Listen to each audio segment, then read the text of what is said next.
क्या कैप्टन का अनाइलेशन इतनी जल्दी उसने मास्टर कर लिया? बैली चैंकिंग ने गंभीर चेहरे के साथ युआन कोंगे की तरफ देखा।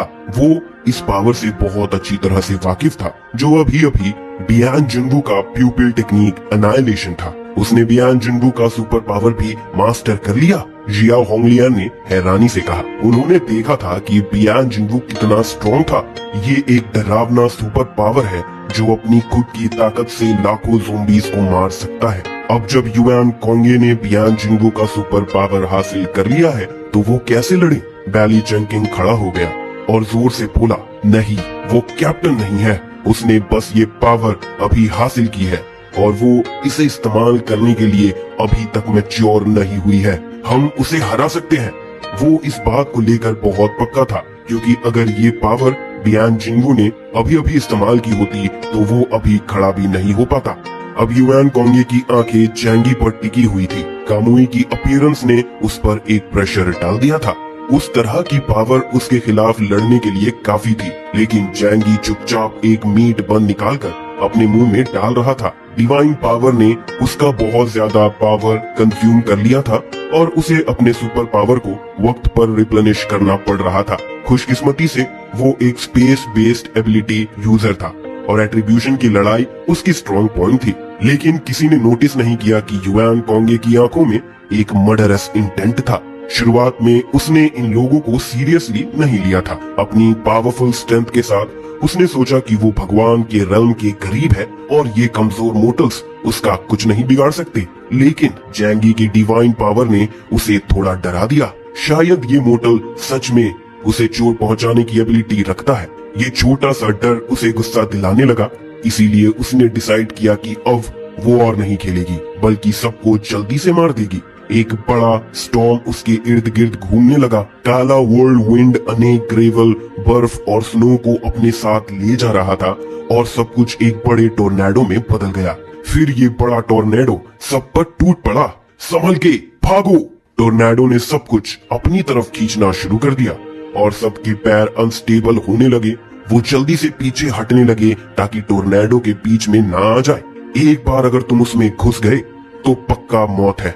लेकिन जब उन्होंने सोचा कि वो दूर भाग गए हैं, एक रेजिंग स्नोस्टॉर्म ने फिर से धरती को ढक लिया। हवा, बर्फ, ग्रेबल, सब तरह की डरावनी एबिलिटीज युआन कोंगे ने दिखाई।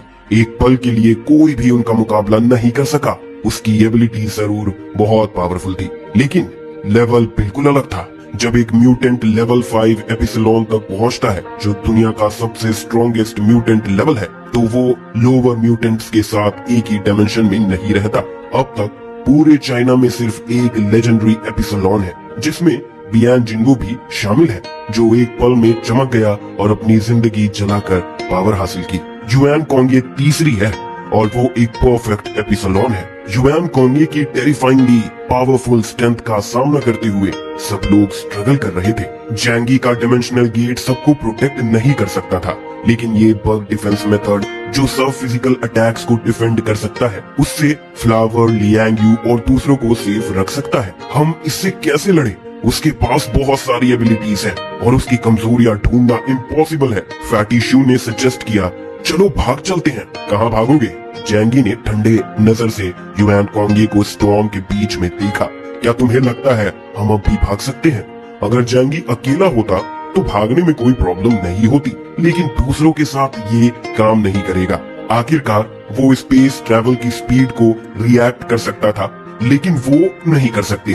बीच में कोई भी डिले टाइम को डिले कर देगा और फिर युआन कोंगे जल्दी से उन तक कैचअप कर लेगी। अब सिर्फ एक रास्ता है, लड़ना। अगर तुम जीत गए तो हेवनली सी सिटी अब से शांत रहेगी। अगर हार गए तो हारने के बारे में बाद में सोचना। जैंगी ने हवा में युआन कोंगे को घूरते हुए कहा और उसकी शक्ल अचानक से इल्यूशनरी हो गई, जैसे अनेक आफ्टर इमेजेस ओवरलैप हो रही हो, जिससे जैंगी उसकी पोजीशन लॉक नहीं कर पा रहा था। लेकिन जैंगी और उसकी टीम का सबसे बड़ा एडवांटेज ये था कि उनके पास ज्यादा लोग थे। बैली चैंकिंग ने कहा, युआन कोंगे का कॉम्बैट एक्सपीरियंस इतना रिच नहीं है और चाहे उसके पास कितने भी स्ट्रॉन्ग पावर्स हो, उसमें भी फ्लॉज है। अब जैंगी की डिवाइन पावर के डिस्ट्रैक्शन के साथ युआन कोंगे उनसे डील करने पर कॉन्सेंट्रेट नहीं कर पा रही थी और उनके पास साइड से अटैक करने का मौका था। शिंग तियान ने अपनी सुपरनैचुरल पावर को मैक्सिमम एक्सटेंट तक खोल दिया और सबको ब्लेस किया। ची गुआमिंग ने अपने हाथ में स्नाइपर राइफल उठाया और ओरिजिन बुलेट को युआन कोंगे के सर पर एम किया, जो उस पर थोड़ा प्रेशर ला रहा था। चाहे वो ची गुआमिंग से नहीं डरती थी, लेकिन अगर गलती से गोली लग गई तो ये कुछ ऐसा नहीं था जो वो एक्सेप्ट करना चाहती हो। वैली चंकिंग ने नाइट स्पेयर पकड़ा और एक ब्लो में मारने का मौका ढूंढने लगा। चाहे उसकी डिफेंस अमेजिंग थी, लेकिन अगर क्लोज रेंज में डिस्ट्रक्शन से अटैक हुआ तो शायद वो भी टूट जाएगा। तुम मुझे रेजिस्ट करना चाहते हो? क्या तुम्हें लगता है तुम ये कर सकते हो? युआन कोंगे की आवाज ठंडे आसमान में गूंज उठी। उसने अपने हाथ उठाए और एक और टेरिबल स्टॉर्म हर तरफ फैल गया, जैसे सबको एक ब्लो में मार देना चाहती हो। और इस अटैक के मेन टारगेट्स जैंगी और ची गुआमिंग थे। जैंगी ने ये महसूस किया और तुरंत डबल डोर्स खोल दिए, सबको उस जगह से दूर ले गया। जैसे ही वो लोग वहां से निकले, हर तरफ से अनेक मीटियोरॉइड्स गिरने लगे उस जगह पर जहां वो अभी उतरे थे। लेकिन ची गुआमिंग के पास जैंगी की तरह भागने की क्षमता नहीं थी और युआन कोंगे की शक्ति उसके चारों तरफ फैली हुई थी।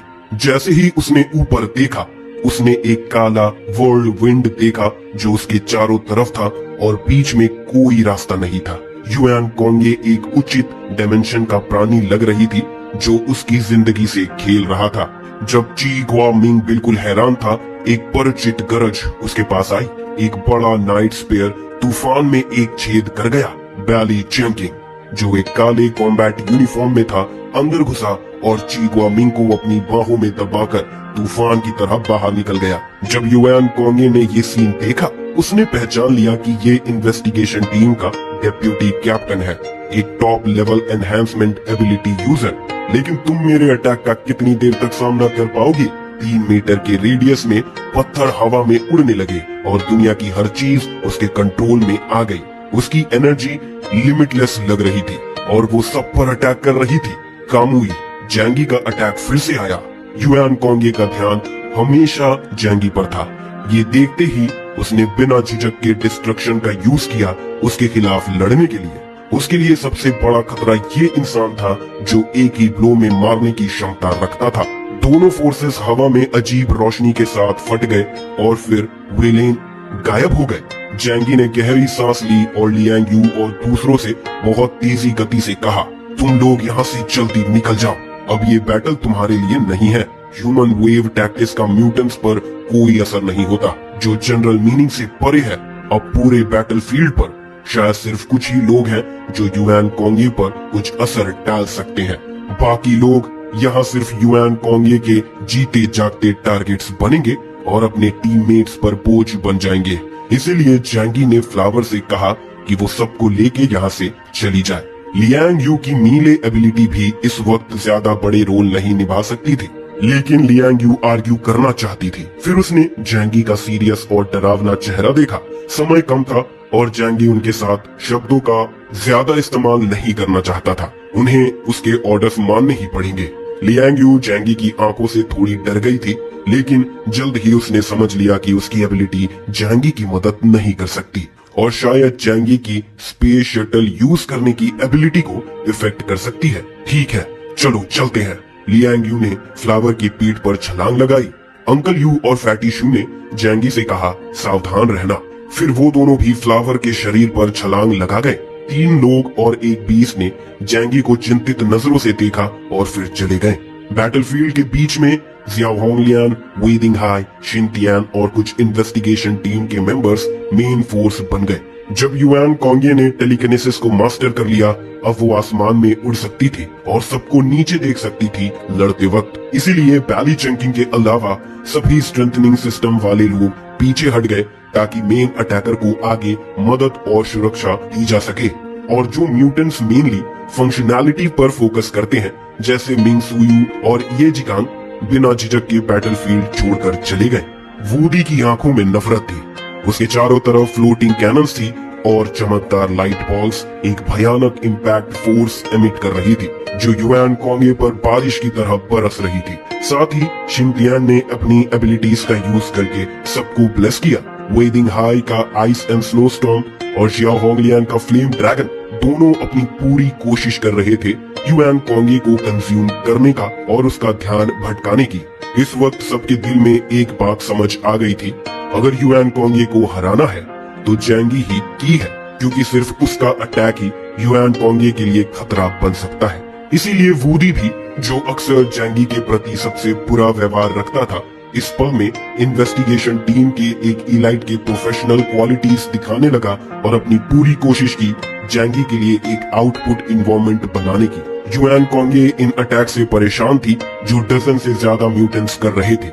ये अटैक्स उसके लिए कुछ नहीं थे, लेकिन उसे हमेशा जैंगी से सावधान रहना पड़ता है, जो एक ब्लो में मारने की क्षमता रखता है। जैसे ही उसने कोई डिफेंसिव एयर स्ट्राइक की, वो जैंगी की कामुई से हिट हो सकती थी, जो उसे सीरियस डैमेज पहुंचा सकता है।